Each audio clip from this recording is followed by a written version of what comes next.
ceux qui sont au campus des Pays de la Loire. Nous allons ce matin parler de la place des arts, la place des artistes, parler de la place de la culture, à la fois dans la manière avec laquelle on peut reconstruire et repenser le monde d'après. On a beaucoup parlé du monde d'après, mais dans ce monde-là, justement, quelle est la place de la culture et des artistes? Et puis, en parler avec celles, puisque ce sont deux femmes qui m'entourent ce matin, qui font vivre la culture dans votre quotidien. Alors, à la fois avec Caroline Verdu, donc, qui est parisienne, mais qui connaît aussi très bien le Festival d'Anjou, on en parlait il y a peu de temps, et qui est directrice du théâtre de la Pépinière à Paris. Et puis, les premiers financeurs dans notre pays de l'art, des artistes, de la vie culturelle sont les collectivités locales. Donc Valérie Cordon est avec nous. Elle est adjointe aux affaires culturelles à Rueil-Malmaison et donc elle pourra nous parler de l'expérience aussi concrète et des projets qu'elle entend mettre en œuvre puisqu'elle est nouvellement élue dans cette fonction depuis les dernières élections municipales. Sur le rôle et la place de la culture, on a pour la première fois dans un plan de relance une volonté qui est très forte avec près de 2 milliards d'euros qui vont être consacrés au monde culturel, aux artistes, sur l'ensemble du territoire, alors que dans les précédents plans de relance qui avaient pu exister, c'était extrêmement concentré uniquement sur la question patrimoniale. Et là, on a à la fois évidemment l'enjeu patrimonial qui est majeur parce que c'est un enjeu à la fois de mémoire, d'identité, mais c'est aussi un enjeu de vitalité dans nos territoires avec le tourisme culturel. Mais on a aussi tout l'enjeu de la place du spectacle vivant, la question aussi du cinéma, de l'audiovisuel, la question du livre. Bref, tous les secteurs ont été, toutes les filières ont été impactées par la crise culturelle, par la crise sanitaire qui a généré une crise dans le monde de la culture. Et donc on a une volonté de relance qui est extrêmement puissante sur ces sujets-là.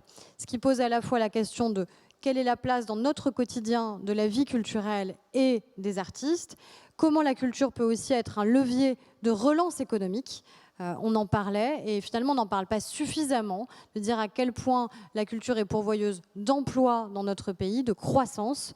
Et on voit bien que quand la culture se retire de certains territoires, quand les grands festivals ne peuvent pas se tenir, c'est aussi des emplois directs et indirects qui, de fait, peuvent disparaître. C'est de l'attractivité qui disparaît, c'est de la cohésion sociale et territoriale aussi en moins. Et donc ce sont tous ces enjeux-là que l'on souhaite pouvoir parler, à la fois ici, mais surtout avec vous, avec les questions qui vont nous remonter des internautes, et puis avec vous à Angers.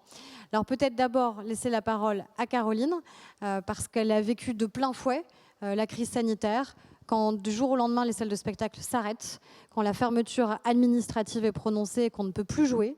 Comment on fait pour garder le lien avec les artistes qui étaient programmés? Comment on fait pour se projeter quand il y a un tel niveau d'incertitude sur la manière avec laquelle on va pouvoir organiser sa programmation, reprendre ou ne pas reprendre? Comment on fait pour tout simplement continuer à faire vivre le lien aussi avec les publics? Donc c'est peut-être d'abord ces questions-là sur le spectacle vivant qui a été et qui est encore tellement impacté par la crise. Alors oui, comment on fait? Ça a été la question qu'on s'est tous posée le 12 mars, au moment où la fermeture des théâtres a été décidée. Et qu'on continue à se poser maintenant parce qu'une partie des théâtres parisiens et en région ont réouvert. En région, ils ont réouvert assez vite, fin juin, début juillet. À Paris, ça a été un petit peu plus long. La saison théâtrale à Paris finit fin juin et commence début septembre. Comment on fait? J'ai envie de vous dire, c'est la question. C'est tout l'enjeu. Comment on reste en lien avec les publics? On est tous restés en lien avec les publics via les réseaux sociaux. Ça a été quelque chose de très important. Les artistes ont été tous extrêmement actifs, prolifiques, intéressants pendant le confinement sur les réseaux sociaux. Comment on reste en lien avec les publics qui n'ont pas accès ou qui ne vont pas vers les réseaux sociaux? Ça, c'est une question plus complexe. Comment on reste en lien avec les publics qui sont à l'école, les jeunes, le public de demain? Pareil, c'est des questions complexes qu'on essaye de résoudre au jour le jour dans nos entreprises, puisque nous sommes des entreprises, des PME, en tâtonnant. On est face à une situation tellement nouvelle, tellement inédite, quelque chose qu'on n'a jamais connu. J'entendais la semaine dernière que pendant les 2 premières guerres mondiales, les théâtres ont fermé quelques jours seulement. Donc là, on est face à une fermeture de plus de 6 mois. Comment on fait? Comment on fait revenir les gens au théâtre? Comment on leur redonne envie?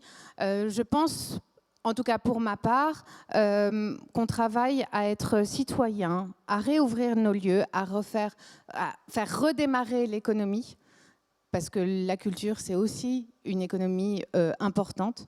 Et donc voilà, on travaille tous les jours, on réouvre, on repropose des choses aux spectateurs, au public, et on leur explique qu'il faut venir, qu'il faut sortir de la crise, qu'il faut venir se divertir, qu'il faut recréer du lien social, et que la culture, c'est un des meilleurs moyens pour ça.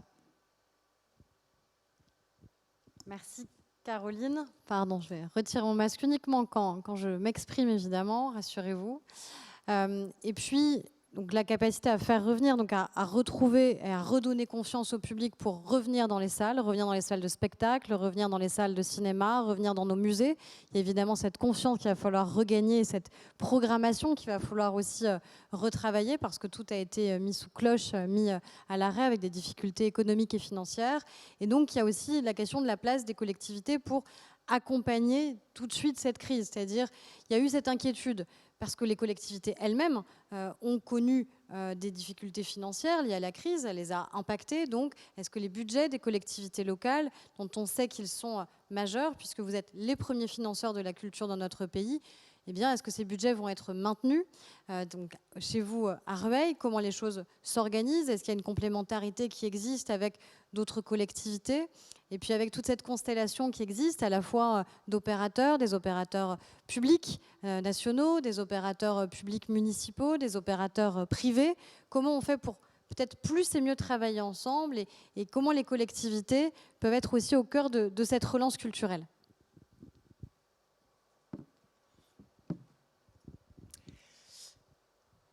Nouvellement élu donc à Rueil donc depuis juin dernier. Voilà, j'ai vécu en direct oui, la difficulté effectivement de cette crise sanitaire qui a effectivement frappé de plein fouet nos établissements. Le théâtre de Rueil, nous avons un très beau théâtre à Rueil qui s'appelle le théâtre André Malraux, a évidemment fermé le 12 mars dernier. Il a dû annuler tous les spectacles qui étaient programmés. Alors, financièrement, j'ai envie de dire, sur les équilibres économiques, ils n'ont pas payé les spectacles qui devaient venir. Hein. Ils ont fait jouer une clause de cas de force majeure. Donc, financièrement, ils ont pu s'en sortir. Ils ont pu reprogrammer cette année, là, dans la saison qui s'annonce, il y a environ 4 spectacles qui ont été à nouveau reprogrammés. Il y a une véritable volonté de redynamiser, de reprendre la saison théâtrale. Elle va démarrer le 25 septembre prochain avec un spectacle Froufrou les mains, un spectacle gai, qui devrait redonner le sourire à l'ensemble de nos habitants, les faire revenir au théâtre, on espère. C'est pas simple. Au jour d'aujourd'hui, c'est 27 000 billets qui ont été vendus versus 47 000 billets l'année dernière à la même époque. Donc il faut effectivement faire revenir le public. Il reste frileux, en effet. Alors, est-ce qu'il a peur? Est-ce qu'il pense que peut-être le spectacle ne sera pas donné? Je ne sais pas encore. On essaye de les faire revenir. On a une présentation, effectivement, on a fait une présentation de la saison. Les gens étaient là, mais n'ont pas encore, effectivement, réinvesti, réacheté les places. Les budgets, vous parlez des budgets de la mairie, les budgets, non, seront les mêmes, hein, on va se battre de toute façon pour les garder. Je pense que c'est une vraie volonté du maire de maintenir ces budgets qui sont effectivement importants dans nos communes. On va les maintenir. Voilà, toutes les institutions culturelles de la ville devraient pouvoir avoir des budgets pérennisés. Voilà. Et moi, une petite note personnelle, je fais partie d'une compagnie de théâtre amateur qui existe depuis 65 ans et qui monte un spectacle tous les ans, qui donne une vingtaine de représentations tous les ans au mois de mars. Cette année, la première a été le 12 mars, et bien ça a été la dernière. Tout un an de travail, des frais engagés. qui ont été perdus, plus ou moins, et surtout 120 000 € de bénéfices que nous faisons, que nous reversons à des associations caritatives qui n'ont pas pu l'être. Et puis le lien avec les publics, c'est aussi la construction des nouveaux publics. Et on pense évidemment à la question de l'éducation artistique et culturelle. Déjà parce qu'évidemment, on sait à quel point la culture est un ferment de lien social, de cohésion sociale et territoriale, d'émancipation de manière évidente. Et pour que cette émancipation soit possible, il faut évidemment qu'elle soit inscrite quasiment sur le fronton de nos écoles. Et donc que la culture y ait toute sa place, pas que ce soit quelque chose en plus ou à côté, mais que ce soit vraiment au cœur même des programmes qui sont ceux qui sont appris à nos enfants, de manière à ce que, quelles que soient évidemment les origines sociales, géographiques, eh bien, tous les enfants de notre pays y aient accès. Et ça, c'est une volonté très forte. Le président de la République, quand il avait fait cette visioconférence avec les artistes au cœur de la crise, avait parlé de la place de la culture, évidemment, comme enjeu d'émancipation, et place de la culture, évidemment, dans les établissements scolaires. Alors, comment on travaille ces enjeux d'éducation artistique et culturelle? C'est-à-dire comment on fait en sorte que les artistes aient leur place à l'école, que cet enseignement, qui n'est pas juste un enseignement artistique, qui est vraiment aussi un accompagnement pour devenir demain les publics qui vont aller au théâtre, qui vont aller au cinéma, qui vont avoir envie aussi peut-être eux-mêmes, pas forcément d'en faire une carrière ou d'être artiste, mais en tout cas d'être imprégnés par la culture. Alors, quand on dirige un théâtre privé, comment concrètement, est-ce qu'on y arrive?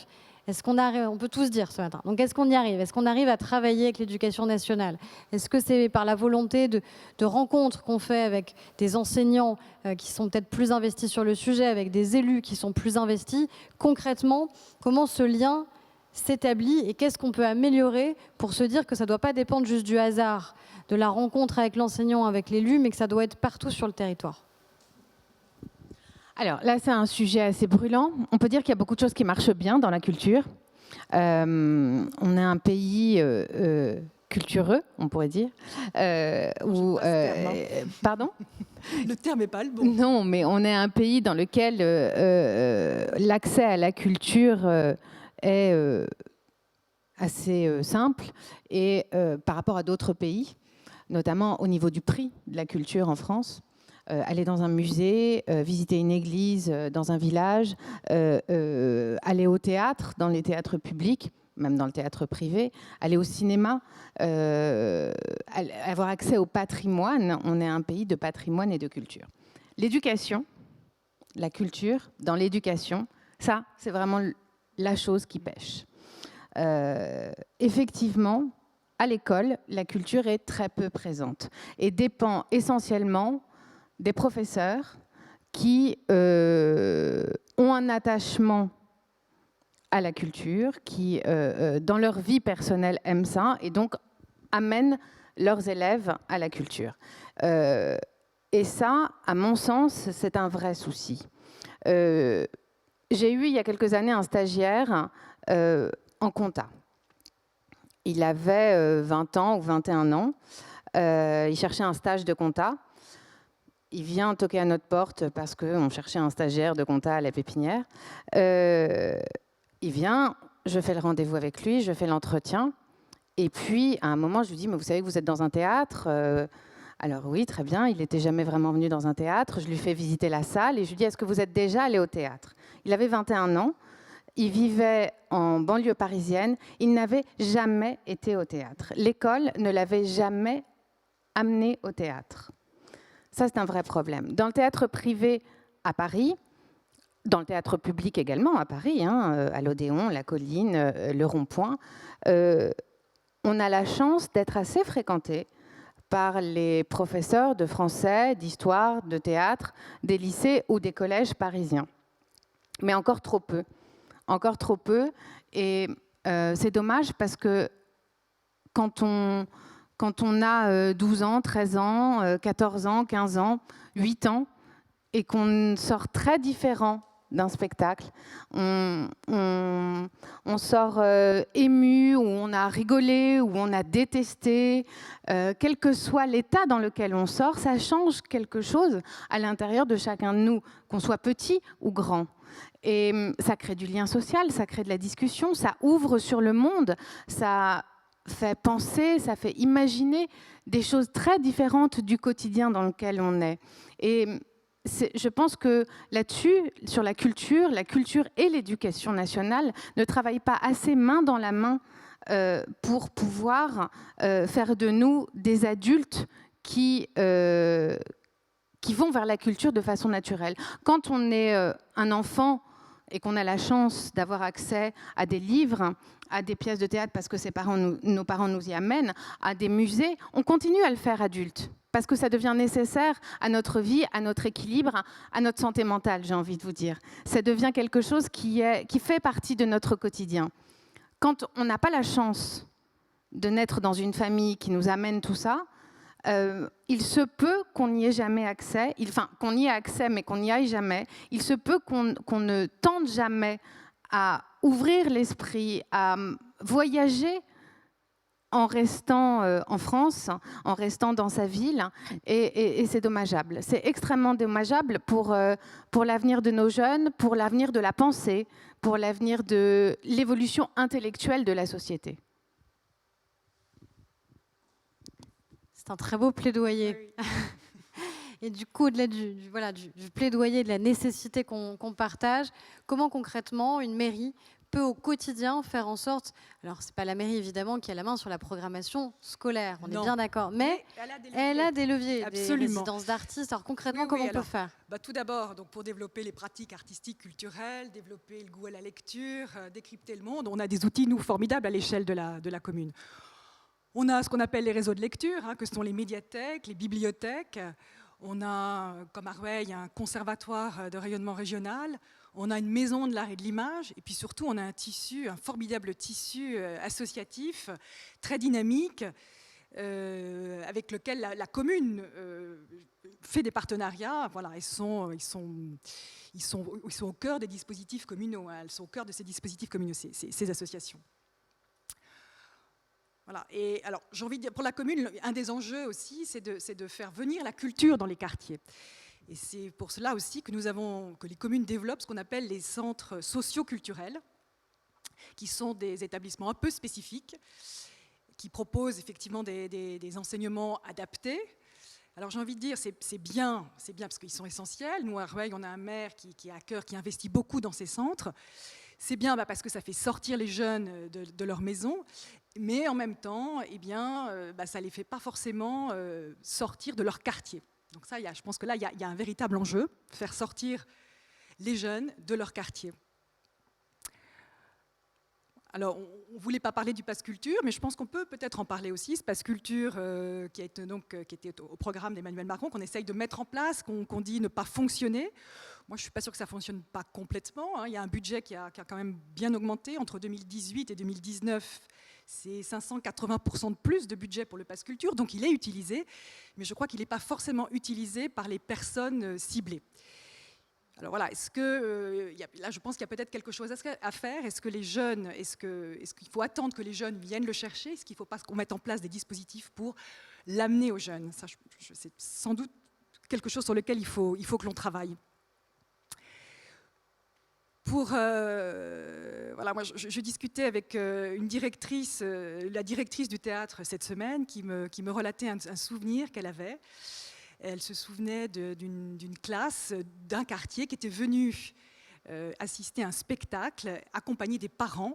Et elle se souvenait de ses parents qui pleuraient devant le spectacle et qui lui ont dit que c'était la première fois qu'il venait au théâtre, que c'était la première fois qu'il voyait un vrai musicien. Ça, c'est des choses émouvantes. Dans la commune, nous avons effectivement d'autres leviers.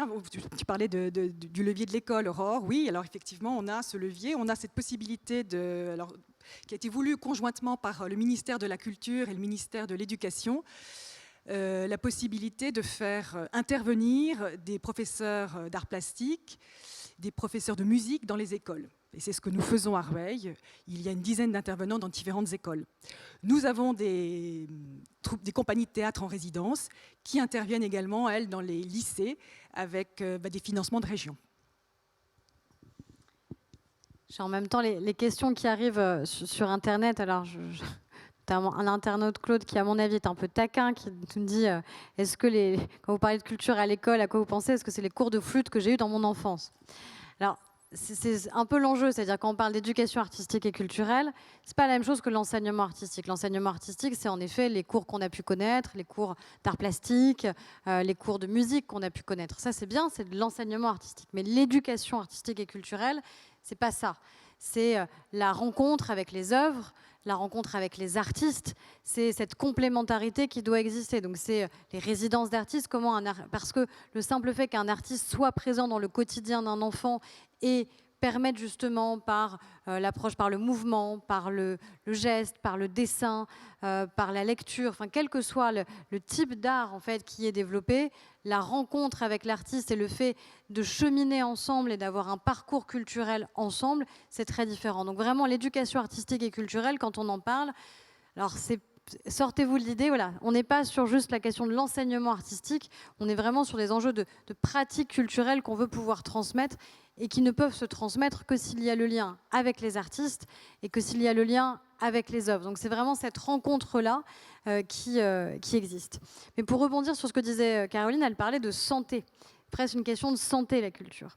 C'est vrai qu'on en parle de plus en plus dès le plus jeune âge. On parle de santé culturelle, de se dire que finalement, un enfant, dès ses premiers jours, ses premiers mois, la manière avec laquelle il aura été confronté, mis en relation avec le mouvement, avec la musique, avec les sons, avec le livre, évidemment, la relation extrêmement importante qui se noue entre les parents et l'enfant grâce à la lecture, ça c'est un enjeu majeur. Alors, de plus en plus, on le développe, y compris maintenant dans les crèches, où il y a parfois cette approche-là d'artistes qui peuvent venir. On parle aussi du théâtre pour les jeunes publics, qui parfois a longtemps été décrié, qui n'était pas bien vu, alors que c'est vraiment tout un art aussi d'arriver à capter l'attention d'un public qui est souvent plus exigeant que d'autres quand il a 3 ans, 4 ans, 5 ans, parce qu'il ne se laisse pas faire, il ne se laisse pas avoir. Donc peut-être juste dire un mot là-dessus, au-delà de l'éducation artistique et culturelle, quand on parle de santé culturelle, quand on parle justement du lien avec les plus petits, et du coup aussi le moment que tu décrivais de lien qui, grâce aux tout petits, se noue aussi avec la famille qui peut-être n'aurait pas eu cette pratique culturelle sinon. Peut-être un mot là-dessus, le lien famille et puis peut-être la toute petite enfance, le théâtre jeune public, voilà, comment on arrive à construire ce lien-là. Oui, je vais rebondir également sur ce que disait Valérie. Quand vous disiez c'est important que les jeunes sortent de leur quartier, je pense que par rapport à la culture, c'est également important que les enfants, les tout petits, les plus grands, les adolescents, sortent de leur école. Parce que la culture, que ce soit via la musique, via les livres, via le théâtre, via le patrimoine, c'est se faire sortir de soi. C'est sortir de soi-même pour aller vers quelque chose. Alors c'est formidable que la culture soit amenée à l'école, mais si l'école pouvait emmener ses élèves, les crèches ou les universités même, vers la culture, vers l'ailleurs, ça sera encore plus formidable. Et ça, pour moi, c'est simplement une volonté politique. On peut pas, on peut pas forcer des professeurs, enfin nous, à notre niveau, un théâtre, je propose des spectacles qui sont aimés par certains professeurs et par certains jeunes. Si personne ne leur impose d'aller au théâtre, d'aller faire des sorties culturelles, c'est simplement dépendant de la volonté individuelle de certains professeurs. Par rapport aux petits, oui, le spectacle jeune public est une discipline, j'ai envie de vous dire, qui se développe de plus en plus, qui marche très très bien, qui est extrêmement émouvante. Et dans 90% des spectacles jeunes publics que vous pourrez voir avec vos enfants, vous verrez que vous prendrez autant de plaisir qu'eux à des niveaux et des échelles très très différentes. Ça, par exemple, c'est une discipline et un effort qui est extrêmement pratiqué sur les territoires. Énormément de compagnies travaillent sur le jeune public, vont dans les écoles donner des spectacles jeune public, dans les centres de loisirs, dans les crèches. L'éducation musicale des enfants dans les crèches, dans les écoles, pour les tout petits, est très active. Ça, on avait l'orchestre, j'ai un trou. On avait travaillé avec les gens l'orchestre à l'école, qui est une association absolument extraordinaire, qui se développe sur les territoires et qui amène la musique classique à l'école de façon... moi, j'ai découvert ça pendant le confinement en travaillant justement sur comment faire revenir le public, que proposer au public, comment éduquer les enfants. Et j'ai découvert Orchestre à l'école et c'est un univers et une ouverture sur le monde, sur la culture pour les adolescents absolument extraordinaire. Donc oui, le jeune public, le spectacle jeune public est très développé en France. On a cette chance-là. De plus en plus d'enfants y ont accès, justement grâce à des gens comme Valérie ou comme des mairies extrêmement actives et intéressées par la culture. Et ça, c'est formidable. Alors concrètement, peut-être ce lien avec le tout jeune public, est-ce qu'il y a des projets, des idées, des initiatives que vous connaissez, que tu connais, pardon? Oui, on se tutoie. Oui, bien sûr, les tout petits. On a beaucoup de tout petits à Rueil. C'est une ville très familiale. Les familles aiment venir s'y installer, donc on en a beaucoup. Et évidemment, c'est un public, dont on s'occupe, La médiathèque, le réseau de lecture, propose régulièrement... Ah oui, ce masque, finalement, on ne le sent plus. La médiathèque propose régulièrement ce qu'il appelle les heures de conte. Les écoles peuvent venir aussi, peuvent utiliser la médiathèque pour venir, pendant les heures d'école, écouter des conteuses. Ça, c'est des choses qui se font régulièrement. Alors, évidemment, tout ça, ça a été arrêté. On va faire en sorte de pouvoir le remettre en place. Voilà, c'est pas complètement encore organisé pour cette rentrée qui est un peu spéciale, mais bon, voilà, c'est des choses qui sont là et que la mairie fait pour les tout petits, pour la culture. Il y a des spectacles d'enfants aussi régulièrement donnés on a plusieurs petits théâtres dans Rueil. Il y a une programmation active de spectacles pour enfants dans la ville. C'est très important. Ces spectacles d'ailleurs sont pleins. Les parents viennent les mercredis avec leurs enfants. La médiathèque aujourd'hui est ouverte. Alors ça, c'est une mesure de Macron, mais la ville voulait le mettre en place, l'ouverture de la médiathèque le dimanche. Et la médiathèque est pleine le dimanche de familles qui viennent ensemble choisir des livres, lire ensemble dans la médiathèque. Peut-être parler aussi, parce qu'on parle là de risque de crise économique et sociale, du poids économique de la culture. Parce qu'évidemment, quand on pense à la culture, on pense à la place des artistes, on pense évidemment à la création, on pense aux enjeux patrimoniaux, mais il faut aussi qu'on puisse penser à l'emploi, qu'on puisse penser à l'attractivité de nos territoires. On en parlait en introduction avec Caroline, mais quand le Festival d'Avignon n'existe pas, parce que cette année, il n'a pas pu se tenir, c'est un emploi sur 3 dans la ville qui est directement lié à la présence même du Festival d'Avignon. Et Caroline me parlait du Festival d'Anjou, que vous connaissez bien, j'imagine. Et évidemment, on a des enjeux d'attractivité de nos territoires. Quand on a des tournages qui ne peuvent pas exister parce que de fait tout s'arrête, là aussi, c'est un enjeu à la fois de valorisation de la France à l'international, qui ne peut pas forcément avoir lieu. Et c'est un enjeu là aussi d'attractivité. Donc, quand la culture se retire des territoires, parce que de fait, on a cette fermeture, on a cette crise sanitaire, c'est aussi un risque d'emploi qui disparaît. C'est les compagnies aussi qui ne peuvent pas vivre. Donc, et c'est aussi cette question-là qui doit se poser sur comment l'État doit agir pour à la fois soutenir l'emploi culturel, c'est ce qui a été fait notamment avec la question des intermittents du spectacle, mais il n'y a pas que les intermittents, on a aussi beaucoup d'autres emplois liés évidemment au secteur culturel.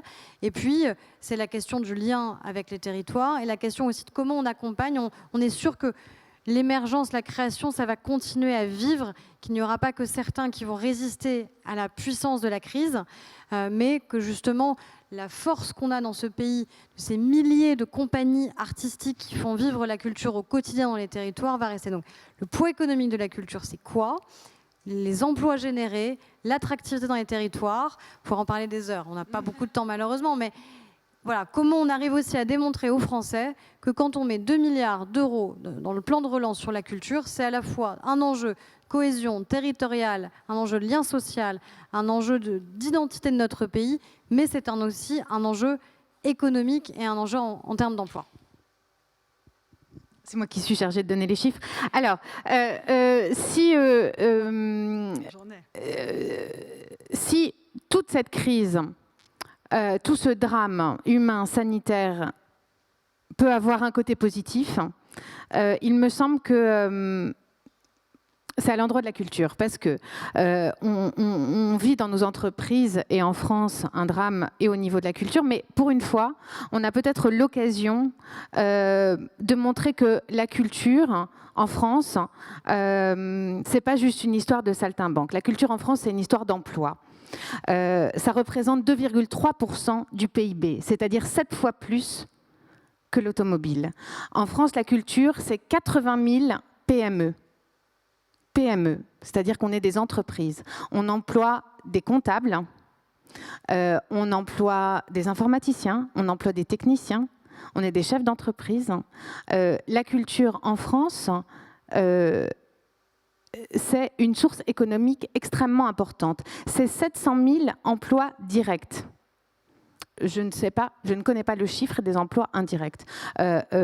Pour vous donner un exemple terre à terre, la Pépinière à Paris et rue Louis-le-Grand, 7 rue Louis-le-Grand, et d'un côté et de l'autre de la rue, nous avons 2 cafés qui, le soir, fonctionnent essentiellement avec les 350 personnes ou 2 fois 350 personnes quand on a une double programmation qui viennent au théâtre. C'est-à-dire que les 2 patrons des bistrots d'à côté viennent nous voir pour nous demander quand est-ce qu'on ouvre, quand est-ce qu'on joue. Voilà. La culture, c'est ça.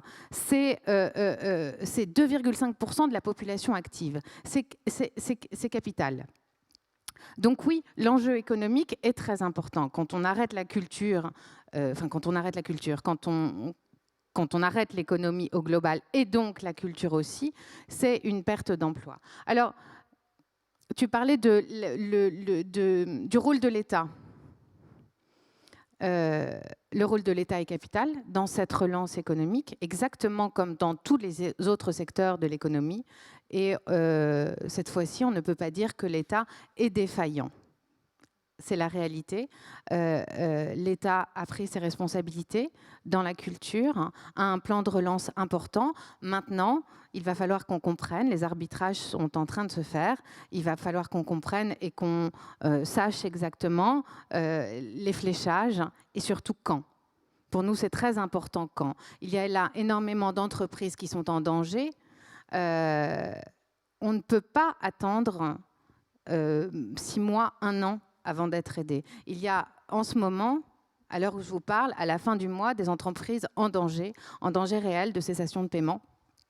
Et c'est maintenant que ça se joue. C'est maintenant que ça se joue d'abord financièrement pour les entreprises, pour ces 80 000 PME, et surtout pour l'avenir de la culture en France. Si ces entreprises-là sont en danger, demain la pauvreté de la culture française sera manifeste. Voilà. C'est important de rappeler, en effet, le poids économique de la culture et tout cet écosystème.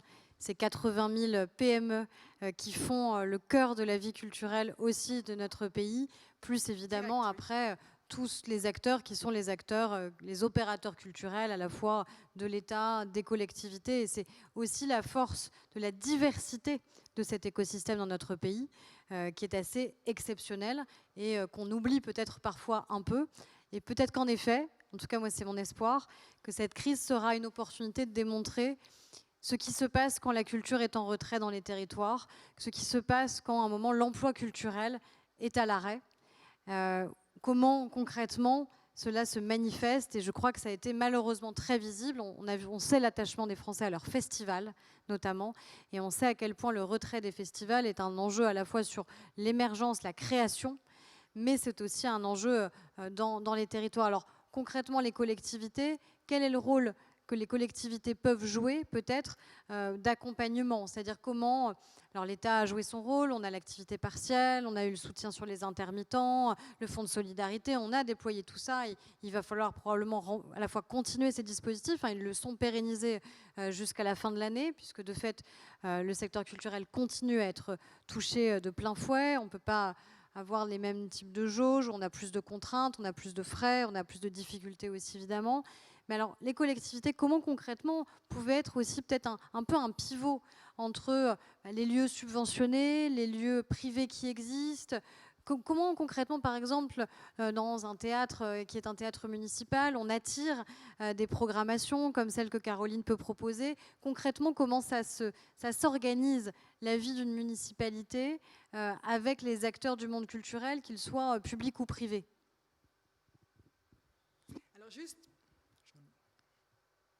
voulais juste rebondir sur cette comparaison que tu as fait, Caroline, sur le secteur économique lié à l'industrie automobile et celui de la culture. Oui, 2,3 points de PIB pour la culture, 3,9 points de PIB pour l'automobile, un plan de relance pour la culture de 2 milliards, un plan de relance pour l'automobile de 10 milliards, donc 5 fois plus.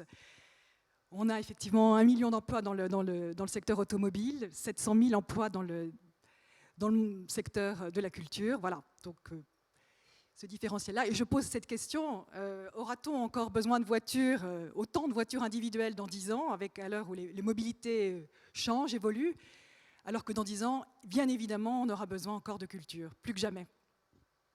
Alors pour en revenir effectivement sur la place des collectivités dans la relance, oui, c'est d'abord essentiellement pérenniser nos budgets, faire en sorte de continuer à programmer dans nos théâtres, continuer à faire venir des intervenants dans les écoles, continuer à faire venir des troupes de théâtre dans les écoles, faire en sorte que le conservatoire se remplisse, puisse assurer l'ensemble de ses cours, ce qui aujourd'hui est difficile dans les conditions actuelles. Les inscriptions ne sont pas au rendez-vous dans les conservatoires.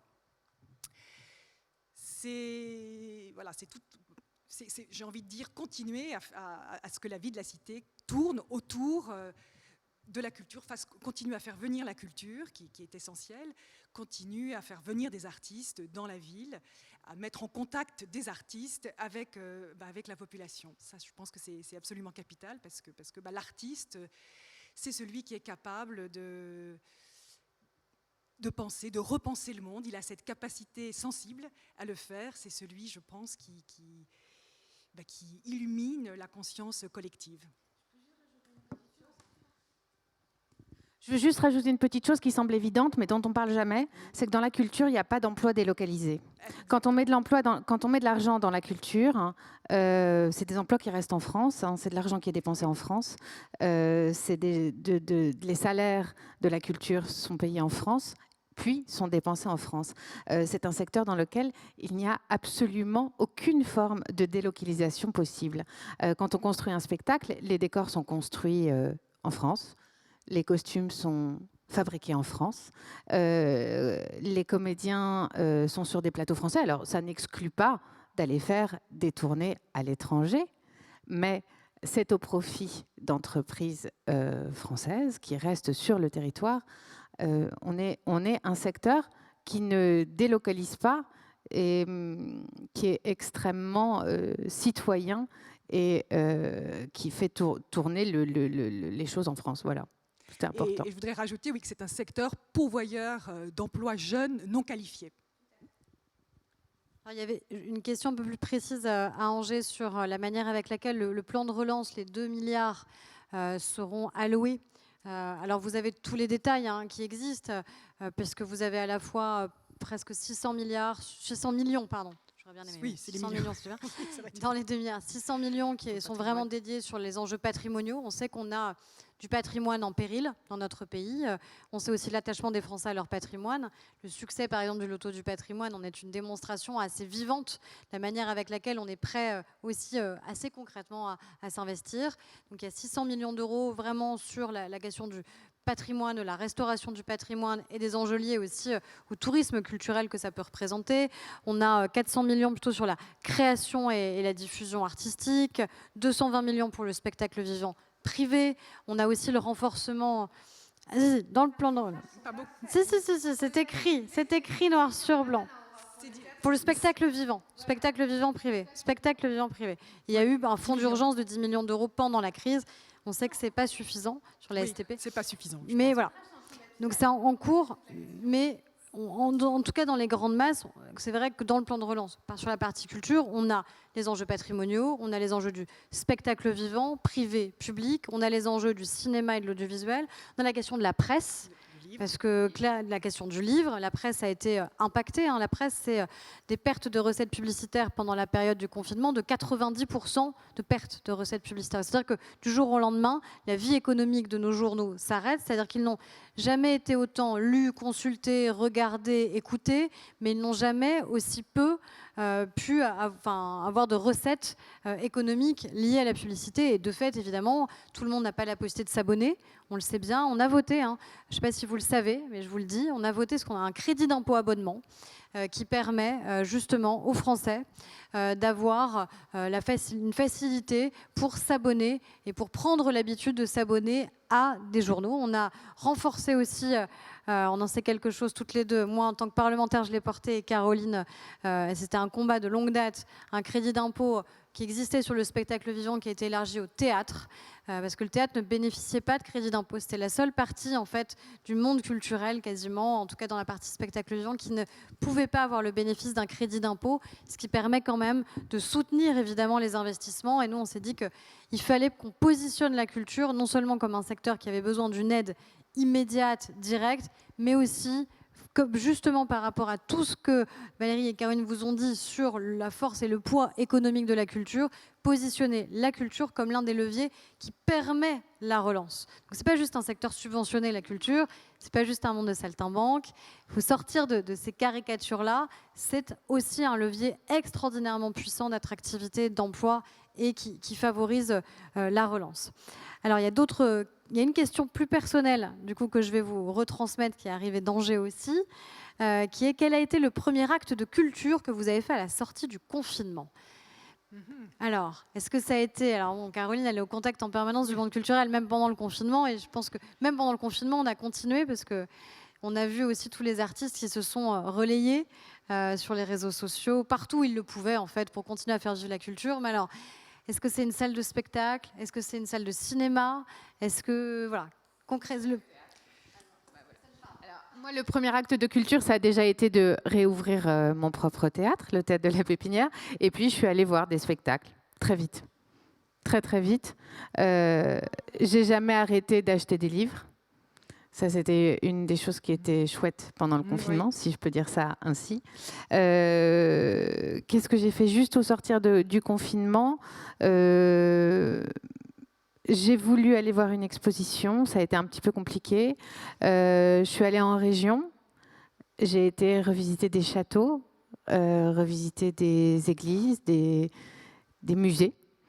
Voilà, mais bon, après, je suis pas le meilleur exemple pour ça. La culture, c'est ma vie, c'est mon métier, c'est mon loisir. C'est par la culture que je réfléchis, que je dors, que je mange. Donc, voilà.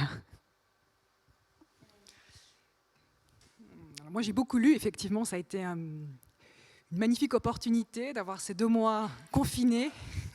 J'ai pu lire tous ces livres que j'avais mis en suspens pendant toute la campagne des municipales. Et je suis allée au cinéma, la salle à Rueil, salle qui a du mal à se remplir. Le public n'est pas là, n'est pas au rendez-vous. Ils ont... Voilà, alors, les spectateurs diront qu'il n'y a pas beaucoup de films à voir. Là, je crois qu'il y a un souci aussi avec la programmation. Les distributeurs sont frileux pour sortir les films. Donc les spectateurs ne reviennent pas dans les salles. Et puis cet été, oui, j'ai visité effectivement, je suis retournée dans les églises, j'ai pu visiter des châteaux, j'ai pu visiter quelques musées, effectivement, dans les villes dans lesquelles j'ai séjourné. Et puis hier, j'ai eu le bonheur de pouvoir aller à Paris Art Fair, qui a finalement pu avoir lieu après 3 reports. Et je dois dire que les galliéristes étaient heureuses d'être là, et les collectionneurs aussi. On sentait beaucoup d'émotion et de joie de pouvoir à nouveau se retrouver, pouvoir être avec les œuvres et pouvoir échanger autour des œuvres. Et moi, j'ai fait comme beaucoup de Français, c'est-à-dire que j'ai retrouvé mon libraire. Voilà, parce que je crois que c'était important, et je sais qu'on a été en fait des millions à retourner en librairie. Et je crois que ça, c'était important parce qu'il y avait une grande inquiétude qui était de dire, est-ce que finalement les habitudes prises pendant le confinement, pour certaines étaient bonnes, mais pour d'autres peut-être un peu moins pour le secteur culturel, notamment pour le livre, est-ce qu'elles allaient continuer à perdurer? Non, les Français sont retournés chez leur libraire, et je suis allée le soir même au cinéma. Et en effet, c'est vrai qu'on a une inquiétude très forte, évidemment, du secteur et du monde du cinéma. On en a un peu moins parlé ce matin parce que c'est aussi en fonction de celles et ceux qui nous entourent. Et on a plus parlé du spectacle vivant, c'est vrai, et de l'éducation artistique et culturelle. Mais on a une alerte très forte du secteur du cinéma, une frilosité qui se comprend des distributeurs sur la programmation d'un certain nombre de films, parce que c'est des investissements qui sont majeurs, c'est des risques aussi qu'ils prennent. Mais en fait, c'est conditionné à ce que nous, on est capable de faire. C'est-à-dire que si on revient en salle, on va aussi générer cette nouvelle programmation. Et je crois profondément à la salle de cinéma. On a 6000 salles de cinéma dans notre pays. C'est exceptionnel. C'est ça qui permet à notre cinéma de tenir debout, ce qui n'est pas le cas d'un certain nombre d'autres pays. L'Italie a vu son cinéma progressivement mourir parce que ces salles de cinéma aussi ont progressivement disparu. Donc ça, c'est aussi un enjeu majeur pour notre pays d'attractivité et de création, que le cinéma puisse revivre. Je suis tout à fait d'accord avec toi. On a également une alerte majeure sur la musique, sur les concerts. On ne sait pas encore exactement quand ni comment vont pouvoir se tenir les concerts. Je ne vous parle même pas dans quelles conditions économiques vont pouvoir se tenir les concerts. Toute l'industrie musicale est extrêmement impactée aussi, et notamment autour du spectacle vivant, du concert en lui-même. Ce sont des activités très, très, très, très coûteuses, puisqu'on monte, on démonte, on remonte, on voyage, on part. Voilà, il y a une alerte aussi forte là-dessus, sur la musique. Il ne faut pas l'oublier non plus.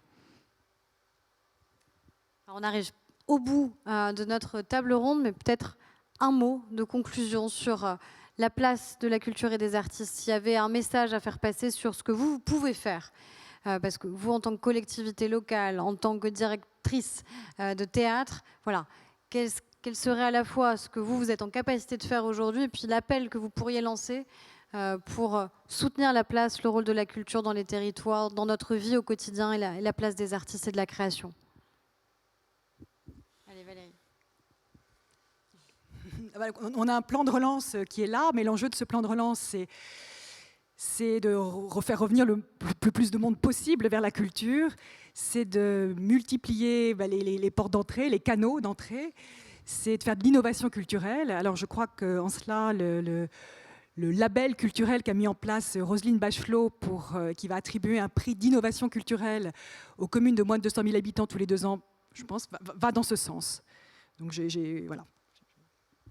Moi, j'ai envie de dire, venez. Venez vous émerveiller, venez rire, venez pleurer, venez vous engueuler, venez rêver devant un tableau, venez rire aux éclats devant une pièce de théâtre, venez être ému. Moi, j'étais hier soir à la réouverture d'une des scènes parisiennes, voir un spectacle qui, même si c'est mon métier, je suis avant tout une spectatrice qui sans doute changera plein de choses dans ma vie. J'ai pleuré, j'ai ri. Derrière ça, on a débattu. On en a parlé avec les personnes avec qui j'étais tard. On a fait du lien social, on a parlé d'autres choses, on a ouvert notre esprit, on a regardé sur nos téléphones portables plus d'informations, à creuser certaines choses qu'on avait vues pendant ce spectacle. Et voilà, c'est du lien social, c'est de la joie, c'est nécessaire. Alors venez, on est là, on est ouvert, quasi tous, on réouvre progressivement. C'est le moment. N'ayez pas peur. crois que c'est ce message de conclusion qu'on va retenir parce qu'on a besoin du public. Le lien avec le public, il a été maintenu par les artistes, il a été maintenu par les lieux qui ont fait comme ils ont pu, mais qui ont fait et qui nous ont aidés à vivre pendant le confinement. Je crois que sans la culture et sans les artistes, le confinement que nous avons subi ou vécu n'aurait pas été le même. On n'a jamais eu autant besoin des médias, de la presse, on n'a jamais eu autant besoin de la musique, des livres, des artistes, de la lecture. Enfin bref, on pourrait citer tous les types d'art et d'artistes, ils ont été au rendez-vous. Je crois qu'il faut qu'on soit au rendez-vous, il faut que l'État soit au rendez-vous. C'est la question du plan de relance, évidemment, mais il faut que les publics soient au rendez-vous. Vous l'êtes, je le vois là pour faire vivre le débat et faire vivre la politique, et ça c'est formidable. Donc soyons au rendez-vous partout où on peut l'être dans les salles et pour accompagner les arts et les artistes. En tout cas, un grand merci à vous, grand merci aux équipes parce que je sais que c'était pas simple, ces campus décentralisés, ces campus qui étaient physiques, numériques, et merci beaucoup à Angers puisque vous nous avez suivis. Donc on vous dit au revoir, bon campus, et puis merci au mouvement pour cette belle opération qui montre qu'on peut continuer évidemment à faire de la politique. Et vive la culture. Merci à vous.